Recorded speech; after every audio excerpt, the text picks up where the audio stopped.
Okay, if you've ever started training a cleaner, like a newbie on your team, and you've thought to yourself like, oh my God, why are they going so slow? And you're setting the pace correctly, you're showing them by example, and they're just not getting it. Or you have set the example in terms of how to clean certain things, and you've said it over and over again, but it's just not clicking. Spoiler, it might actually be your fault. So here are some rookie mistakes, and when I say rookie mistakes, I literally made these mistakes for like 3 years in my company, so hear me out, even if you're a seasoned trainer, you might still be doing this. And it's absolutely like crushing your whole system of training and making people come out of that training period without really having the skills to have graduated from training in the first place. I had a cleaning company for 5 years, sold that cleaning company this year. So over those 5 years, I had many years where I was the trainer in my company. I had many people that I trained that it just didn't turn out the way that I wanted it to with those trainees. They didn't have the skills that I wanted them to. So I've had plenty of practice. I then went on to have other people train in my company as well. So I've had experience kind of delegating that task. And I finally came up with a system that I liked. And I felt like when people would come out of that system, they would actually be really good cleaners and they would be ready to actually graduate from our training program. And there are some minor tweaks that you can make in just literally the way that you train somebody. There are so many little like micro things about a training program, about the way that you teach somebody else something, and you can tweak just a few things here and there and it's gonna make all the difference. And that's what I wanna talk about today. Okay, the first mistake that I see, because we're just diving right in, is your trainer is talking too much. Obviously, I was really, really bad at that. I was a chatty Cathy. I want to build rapport with these people. I actually care about the people coming into my business, so I am talking to you. I want to be your best friend, if I'm being honest. So I'm going to talk to you about your boyfriend. I want to talk to you about your home life. I want to talk to you about your little car that I like outside.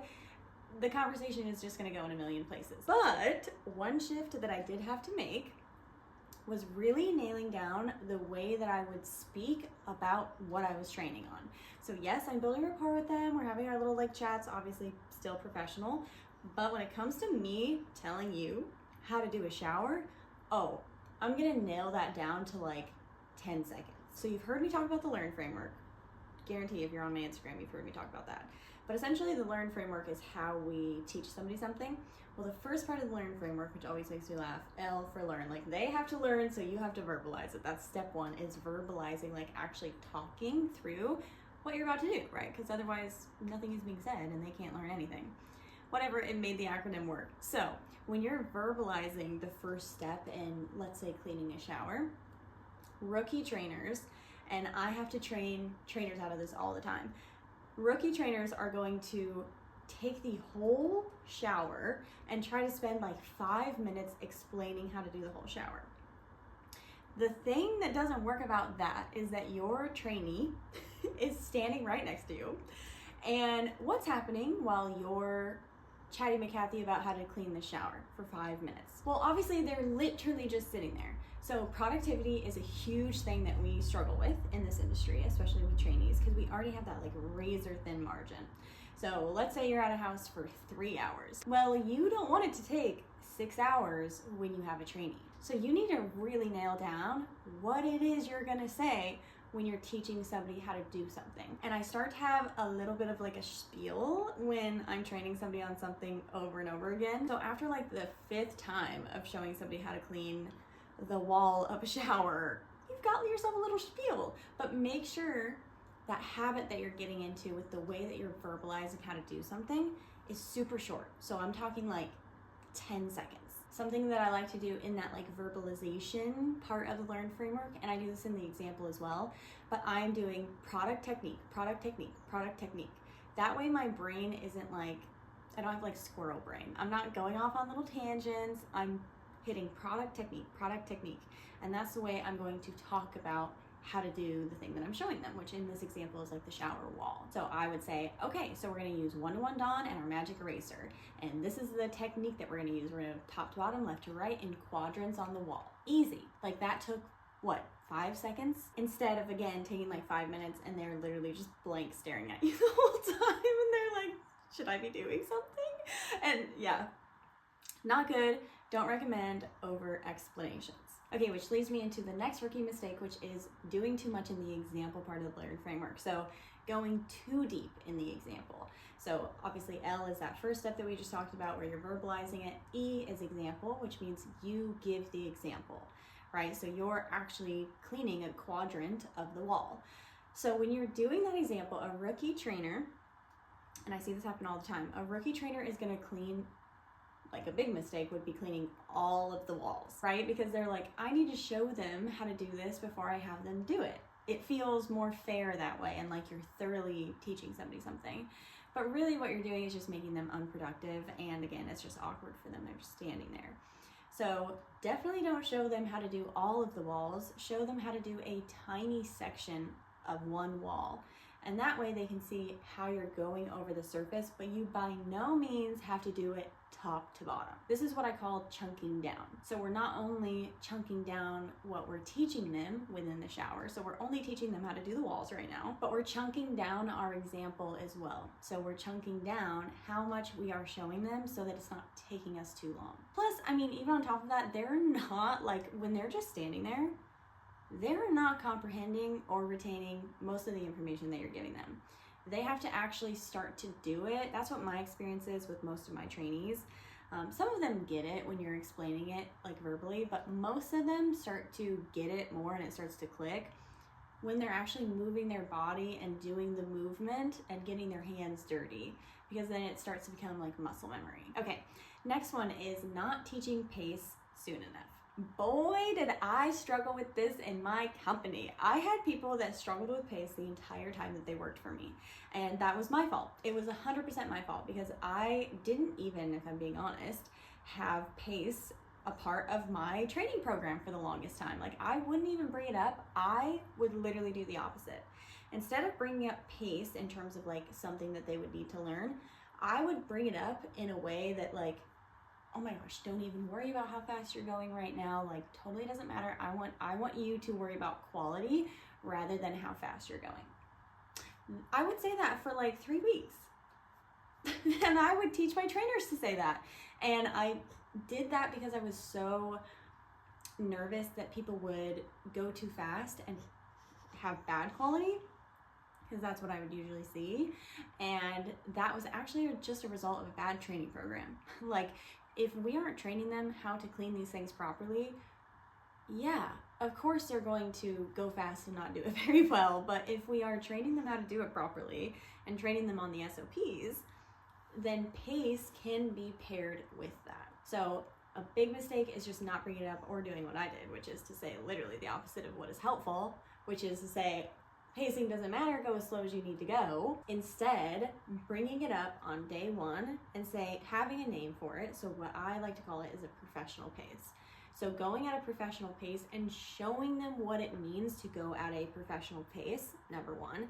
But number two, correcting them like literally in real time if they are not going at the pace that you need them to go at.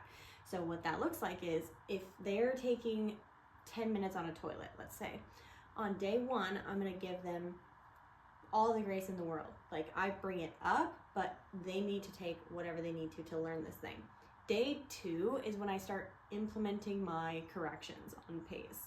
So day one, we schedule it out to where we can literally take double the time on cleans if we need to, just depending on how quickly this trainee is catching on. Day two is when we're having that trainee corrected in the middle of cleaning a toilet if it's taking them 10 minutes. We're gonna catch it at this 4-minute mark. We're gonna see they're not even halfway through the toilet, and the trainer needs to interrupt and help that trainee with pace and set the expectation with pace on that toilet. It might seem a little intense. Obviously you're doing that correction in a very like empathetic and supportive way. It's not like they're not getting in trouble, but the trainer is in charge of making sure that we hit our marks on every single clean once they've hit day two with the trainee. Like we should not be going over the amount of time that we have for certain cleans with a trainee just because we have a trainee. Like that was the thing that I see this all the time in my students' companies as well, where they struggle because their trainer is basically saying that, hey, we're not gonna hit our mark here because we've got a trainee. Like there's nothing we can do about it. But really the problem doesn't lie with how long you have at the clean, if you're pricing correctly. It lies with the inefficiencies in your training program. And usually it's because the trainer doesn't know how to support the trainee when it comes to pace. And I want to be super clear with this. Pace is not speed. When a trainee has to make up time by going faster, by like moving their body faster, then something is wrong with their technique. So I always like to make that super clear. You should not be making up pace with speed, like moving your body faster and being frantic and sweating to death by the end of a clean. You should be more efficient with the way that you're pacing by your technique being adjusted. So that's a huge shift in a lot of people's assumption in what I mean by pace. But the trainer should be fully ready to support a new trainee to get up to pace by day 2. Okay, so the next rookie mistake, which I see with a certain personality type when it comes to trainers, is blaming the trainee. So when it comes to trainers who are maybe newer and haven't had the experience yet and don't really know how to train well, it can be a knee-jerk reaction to just say that that person isn't really catching on, or they're not like a good fit in terms of just their knowledge about like cleaning. When really most of the time we're bringing in people who don't have a lot of experience in the first place, and we're hiring them because they're good culture fits into that cleaning position. So it's really likely that your trainers are going to see and have to teach people who literally have no idea what they're doing when it comes to professional cleaning. But a new trainer will give that responsibility back to the trainee. And if the trainee is not performing, they blame the trainee rather than their own training skills. Don't do that. Take 100% accountability for your trainees. And when it comes to your team, if you've got somebody who is in that training position, like you've got trainers or one trainer, highly recommend that you support that trainer by making them take accountability. So if the trainee is not performing, you don't ask why the trainee is not performing. You ask, so what is it about what you're doing and your role that we need to tweak or that I need to support you with so that we make that trainee successful? That's the way that I kind of switch my verbiage there. So always taking accountability, because it's usually 99% of the time. There is that 1% of the time where it's not about the training, and you guys know that, you've experienced that. But 99% of the time, if a trainee is not successful, it's because of the training, not because the trainee is not a good fit for the role. If the trainee was not a good fit for the role, we're gonna catch that right away, and it's usually gonna be culture fit issues, not quality control issues. Okay, and last but not least is not having checklists. I was a huge proponent of checklists when I first started my company, but I was scared to implement checklists because I gotten feedback from my team that it was going to be cumbersome to fill out checklists. It was annoying. It was just like another thing that they had to worry about, and so I always pumped the brakes on that. But now I have learned from my mistakes, and I have a checklist and a full system for training. So we've got 2 main checklists when it comes to training: the training checklist and the retraining checklist. A training checklist is essentially a list of, like a shorthand list of everything that the trainees need to be trained on. That's going to include add-ons, it's going to include things that you guys don't see very often, but it's on your service menu. It's going to include your base service menu, maybe your deep clean service menu. It includes everything because the trainee needs to see everything. They need to be shown how to do everything in your company. Otherwise, they don't graduate from training. So we build out that full list, and the trainers all kind of use that training checklist together. So they all kind of share the responsibility. So let's say you've got 3 trainers.